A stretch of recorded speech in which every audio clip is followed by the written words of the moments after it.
બોલો ગોપીનાથજી મહારાજની, શ્રી લક્ષ્મી નારાયણ દેવની, શ્રી હરિકૃષ્ણ મહારાજની. સર્વાવતારી ઈષ્ટદેવ ભગવાન શ્રી સ્વામિનારાયણ આજે એટલાન્ટામાં આવેલું આપણું શ્રી ગઢપુર ધામમાં બિરાજમાન શ્રી ગોપીનાથજી મહારાજ, શ્રી હરિકૃષ્ણ મહારાજ આદિક દેવોના 14મા વાર્ષિક પાટોત્સવ પ્રસંગે આજની દિવ્ય સભામાં ઉપસ્થિત પરમ પૂજ્ય ધર્મ ધુરંધર 1008 આચાર્ય મહારાજ શ્રી તેમજ હમણાં આજની સભામાં જેમને આપ સર્વે ભક્તોને સત્સંગની ઘણી વાત કરી છે એવા શાસ્ત્રી સ્વામી શ્રી હરિપ્રકાશદાસજી સ્વામી, ન્યૂજર્સીથી પધારેલા વડતાલ ધામના મહંત એવા શાસ્ત્રી સ્વામી શ્રી રામદાસજી સ્વામી, ઇન્ડિયામાં આવેલું આપણું બેંગ્લોર ધામ, બેંગ્લોરમાં આપણું શ્રી સ્વામિનારાયણ મંદિર છે ત્યાંના કોઠારી એવા વિશ્વ વિહારીદાસજી સ્વામી, ભરૂચ મંદિરના કોઠારી એવા વૈકુંઠ પ્રિયદાસજી સ્વામી, તેમજ છેલ્લા 3 દિવસથી આપ સર્વે ભક્તોને દસમ સ્કંદની કથાનું શ્રવણ કરાવી એવા કૃષ્ણકાંતભાઈ વ્યાસજી અને ઉપસ્થિત સર્વે યજમાનશ્રીઓ, સર્વે વાલા હરિભક્તોને મારા ભાવથી જય સ્વામિનારાયણ. આજે ખૂબ જ આનંદનો દિવસ છે. આવતીકાલે નિજભંગમાં બિરાજમાન ગોપીનાથજી મહારાજનો 14મો વાર્ષિક પાટોત્સવ છે. આપણે જે સંપ્રદાયમાં છીએ, આપણે જે સત્સંગની આપણને ઓળખાણ થઈ છે એ શ્રીજી મહારાજનો સંપ્રદાય છે.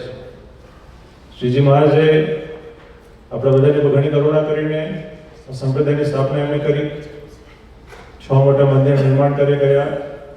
એમાં બિરાજમાન દેવોની પ્રતિષ્ઠા જ્યારે આપણને કરીને આપી હોય, વેદેશ ગાદીની સ્થાપના આપણને કરીને આપી હોય, આપણે બધા જીવનમાં શું કરવું જોઈએ, કયું આચરણ કરવું જોઈએ, કઈ વસ્તુથી દૂર રહેવું જોઈએ, એના માટે શિક્ષાપત્રી જ્યારે આપણને લખીને આપી હોય ત્યારે આવો સંપ્રદાયને જ્યારે આપણને ઓળખાણ થયો માટે આપણે બધા બહુ ભાગ્યશાળી છીએ.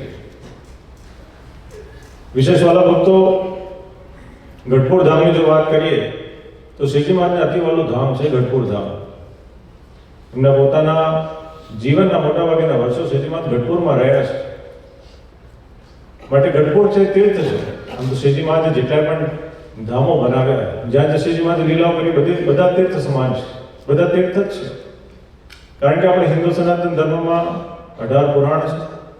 એ પુરાણોમાં એવું લખીને આપેલું છે વેદવ્યાસજીએ કે જે સ્થાનની વિશે ભગવાનનો જન્મ થયો હોય, જે સ્થાનની વિશે ભગવાને લીલા કરેલી હોય, જે સ્થાનની વિશે ભગવાને પોતાના ભક્તોને રાજી કર્યા હોય, એના ભાવ પૂરો કર્યા હોય, એને તીર્થ કહેવામાં આવે છે. અને તીર્થમાં થતા આપણને ફળની શું પ્રાપ્તિ થાય? તો સતાનંદ મુનિએ બહુ સરસ લખેલું છે શિક્ષાપત્રી ભાષ્યમાં કે તરંતી ભવબિંદ જનાહા એવી તીર્થાની, કે જેના માધ્યમથી આપણે ભવસાગરને પાર કરીને ભગવાનના ધામમાં જઈ શકીએ, એને તીર્થ કહેવાય છે. ત્યારે વાલા ભક્તો, ગઢપુર ધામ એ તીર્થ ધામ છે. શ્રીજી મહારાજના જીવનના મોટાભાગના સમયે ગઢપુરમાં રહ્યા છે. આપણે જે વચનામૃતનું શ્રવણ કરીએ, વાંચીએ, એ 80% વચનામૃત શ્રીજી મહારાજ ગઢડામાં બોલ્યા છે. અને આપણે આ વિશ્વમાં બધી જગ્યાએ ફરી લઈએ પણ શ્રીજી મહારાજની એક્ઝેક્ટ હાઇટ, બોડી, મુખારવિંદ પ્રમાણે જો કોઈ જગ્યાએ મૂર્તિ હોય તો ગઢડામાં ગોપીનાથજી મહારાજ છે.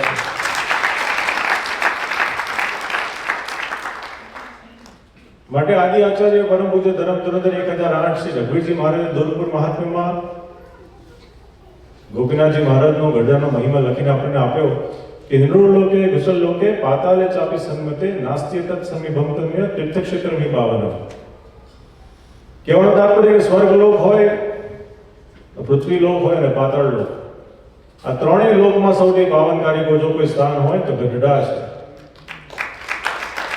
એવું ગઢડા આપણને જ્યારે અમેરિકા ખંડમાં પ્રાપ્તિ થઈ હોય ત્યારે આપણે બધા બહુ ભાગ્યશાળી છીએ. અને ખાસ કરીને તમને જે સંત મંડળ અહીંયા જે સેવા આપીને સત્સંગ કરાવ્યો છે, અક્ષનિવાસી પુરાણી સ્વામી શ્રી જગતપુરાદાસજી સ્વામી હોય, એમાં નવયાન શિષ્ય શાસ્ત્રી સ્વામી શ્રી શાંતિપ્રિયદાસજી સ્વામી હોય, આ સંતોને ખૂબ ખૂબ ધન્યવાદ છે કે સહેજે સહેજે આપણને ગઢડામાં જે ગોપીનાથજી મહારાજ બિરાજમાન છે એના દર્શન આજે આપણને એટલાન્ટામાં થાય છે. બધા સ્વરૂપો બહુ દિવ્ય અમને પધરાવીને આપણને આપ્યા છે. અને એમાં આપણે જ્યારે લક્ષ્મીનારાયણ દેવ હોય, રણછોડરાયની આગળ જ્યારે આપણે ઊભા રહીએ 2 મિનિટ આપણે શાંતિથી સ્મરણ કરીએ તો વડતાલમાં ઊભા હોય ને એવું આપણને અનુભૂતિ અહીંયા આગળ થાય છે.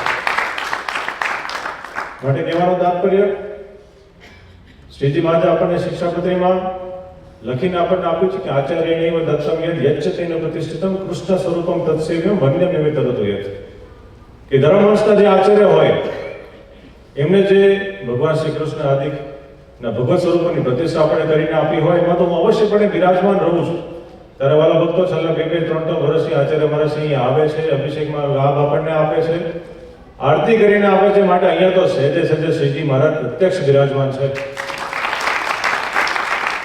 માટે આવું ધામ જ્યારે આપણને પ્રાપ્ત થયું હોય ત્યારે આપણે હંમેશા એક જ પ્રયત્ન કરવાનો કે કેવી રીતના આપણે ભગવાનની સાથે જોડાઈને રહીએ. આમ તો છેલ્લા 14 વર્ષથી આપ સર્વે ભક્તોએ જે પ્રમાણે નિષ્ઠા રાખી છે, જે પ્રમાણે આ મંદિરની પ્રત્યે શ્રદ્ધા રાખી છે, જે પ્રમાણે આ મંદિરમાં તમે બધા ભક્તોએ સેવા કરી, ત્યારે આપ સર્વે ભક્તોને અમારો ખૂબ ખૂબ ધન્યવાદ છે.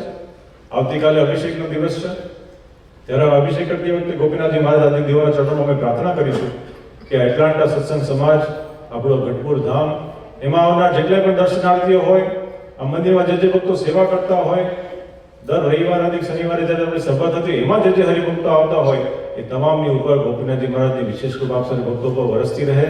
કાયમ આવી જ રીતના સત્સંગ આપણા અંદર દ્રઢ થતો રહે એ જ પ્રાર્થના સાથે અમારા ભાવથી જય સ્વામિનારાયણ.